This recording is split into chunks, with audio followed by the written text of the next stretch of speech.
Sí, pero nos estás borrando algo allí ahora. No. Continuamos con el profesor Rodríguez Silvero.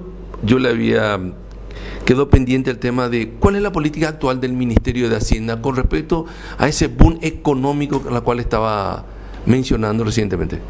El Ministerio de Hacienda está más ocupado en conseguir fondos para atender sus saldos rojos y para pagar a los proveedores a quienes debe una fortuna que en una política fiscal de fomento al desarrollo económico, por ejemplo. Yo creo que ya haría un buen trabajo el ministro de Hacienda si es que consigue fondos baratos y paga cuanto antes a los proveedores a quienes está debiendo demasiado dinero ya. Eso sería un gran aporte para la reactivación económica, porque tanto los proveedores del Estado en obras fiales como los proveedores de los demás productos que se ofrecen al Estado, como telas, uniformes, medicamentos, servicios varios, hasta alquileres, ¿verdad? Todos ellos dependen de que el Estado empiece a pagar, y eso depende del ministro de Hacienda. Realmente en Paraguay nosotros no tenemos conciencia de una política fiscal anticíclica, por ejemplo, que significa que cuando cae la demanda, el ministro de Hacienda gasta más para que se reactive la demanda. En este caso va a ser más fácil para el ministro que simplemente pague sus deudas y que no esté en mora todo el tiempo, tantos meses como está hasta ahora. Pero como no tiene dinero, va a ser difícil que el ministro pueda pagar esos saldos rojos solamente con una reforma tributaria como la que está pretendiendo. Porque la reforma tributaria hay que empezarla combatiendo con tolerancia cero la mega evasión tributaria, que sigue siendo impresionantemente alta.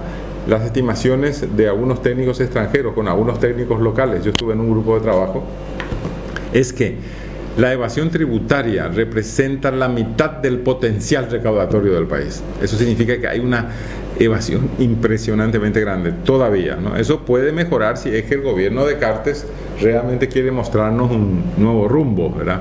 Pero tiene que demostrar todavía de que está en condiciones de transitar el nuevo rumbo. Y el primer objetivo debe ser la reducción sustancial de la evasión tributaria. Pero aparte de eso hay que mejorar la legislación y la reglamentación, porque hay leyes que son en artículos determinados contradictorias entre sí, y de repente sube una reglamentación incluso que está escrita en contra de la ley. Ya sabemos que eso no es posible. Pero sale, en la práctica se presentan. En la práctica se presenta. Bueno, entonces hay que mejorar eso, y eso todavía no significa mejora inmediata de la recaudación.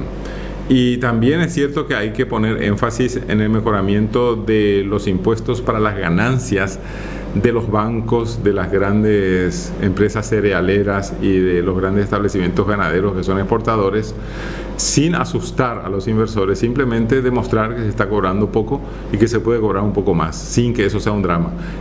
Hay que hablar solamente de ganancias, no tiene que ser un impuesto a la exportación o cupos de exportación. Eso sería un error gravísimo. Entonces, mejorar la reforma tributaria de tal forma que se puedan mejorar también las tasas de impuestos para las ganancias solamente, ¿verdad?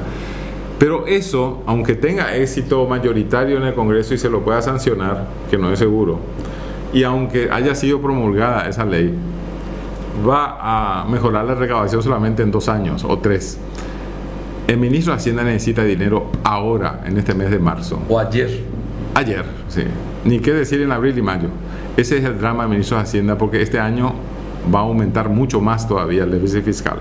Entonces, mientras se realiza todo eso, lo que el ministro de Hacienda tiene que hacer es ver qué impuestos puede aumentar y debe aumentar ya con efecto fulminante en la recaudación.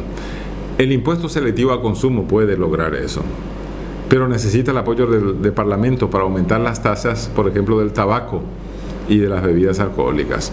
Del tabaco y derivados, porque se cobra poquísimo a los cigarrillos en Paraguay. Se está cobrando solo a razón del 13% sobre el costo de fábrica, ni siquiera es 13% sobre el precio de venta.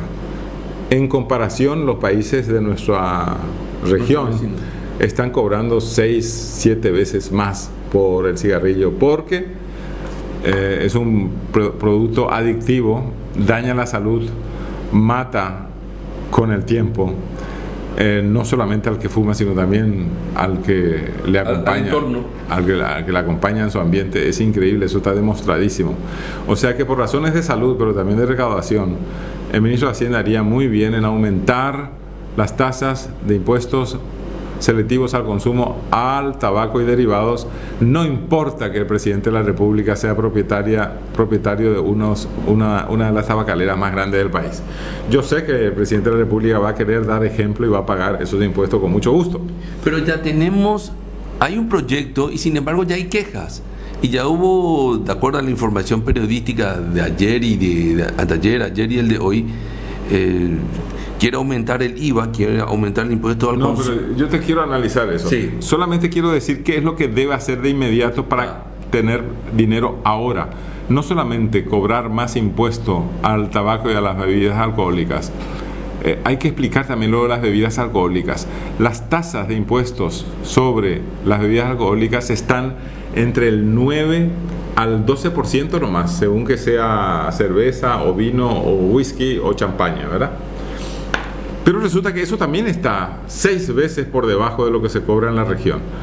Es conveniente cobrar más impuestos a los que bebemos, todos bebemos, ¿verdad? Y pagamos más impuestos porque lo que se está hablando es aumentar a lo mejor un 5% del costo del vino o de la cerveza o del whisky. Es conveniente hacer eso porque estamos a un nivel muy inferior a los países del Mercosur y porque el ministro de Hacienda necesita dinero, pero además porque está demostrado que el consumo excesivo de bebidas alcohólicas es la principal causante de la violencia doméstica. Estuvimos festejando hace unos días el Día de la Mujer y próximamente, creo que mañana o pasado, hablamos del Día contra la Violencia Doméstica. El alcohol es el que ocasiona con frecuencia la violencia contra la mujer, pero no solamente eso, sino que es la principal causa también de los accidentes de carretera, que frecuentemente son fatales para el chofer, para el copiloto, para los demás en el coche y también para los desprevenidos transeúntes, ¿verdad? Y aparte de eso dejan un tendal de destrucción en obras viales que tienen que ser también, no solamente obras viales no me refiero al asfalto o a la acera, me refiero también a los semáforos, a las instalaciones eléctricas, todo eso tiene que ser pagado por las municipalidades en donde ocurren esos accidentes, y eso significa que el contribuyente está pagando otra vez eso. En otras palabras, aumentar sustancialmente el impuesto de tabaco y cigarrillos y olvidarse del aumento del IVA. Y si no tiene otro recurso el ministro de Hacienda que de querer cobrar IVA a algo, y bueno, que cobra el alquiler es lo que menos se va a sentir, porque poner el aumento del IVA del 5% al 10% para las tasas de crédito es un contrasentido, porque lo que se quiere es justamente fomentar la inversión para crear puestos de trabajo y estimular la economía, ¿verdad? Y sería contraproducente. Ahora parece que ya dejaron de lado la idea de cobrar también, en vez de 5%, 10% a los medicamentos. Eso va a perjudicar muy sensiblemente a la gente pobre, porque esa gente que apenas tiene recursos para comprar medicamentos, de pronto se va a encontrar con la sorpresa que tiene que pagar todavía más. Es decir, olvidarse del IVA si no hay otro recurso, y bueno, al cobrar alquileres tampoco aumentar los créditos, tampoco aumentar las tasas para los créditos, y poner todo el énfasis en el aumento de las tasas del tabaco y de las bebidas alcohólicas. Con eso va a tener dinero ahora. Pero como él necesita también dinero para el segundo semestre de este año, tiene que empezar a moverse con los créditos internacionales. Paraguay tiene una tasa bajísima de endeudamiento público. El endeudamiento en el exterior está solamente en el orden del 9% de su Producto Interno Bruto. En los países de la región el endeudamiento sube al 60, 70, 80%, y hay países industriales de economía de mercado que están endeudados de más del 100%, entre ellos Estados Unidos, Japón y muchas otras. Lo que quiero decir es, endeudarse en el exterior puede ser una virtud si es que se tiene la ejecución del crédito externo bajo control. Lo que no debemos hacer más es obtener esas donaciones como la China. O cuidado con los bonos externos, los bonos soberanos colocados en el exterior. Se consigue rápido, hay que pagar más, pero nadie controla la utilización de esos bonos. Y lo que es peor, los bonos que consiguió uno de los ministros recientemente, que creo que fueron $400 millones en el exterior, hasta ahora no fueron ejecutados todavía. Porque el problema de nuestro país no es solamente la falta de presupuesto para hacer las cosas, sino también un problema de gestión. no es un problema presupuestario, es también un problema de ineptitud. Hay gente que simplemente no sabe hacer las cosas.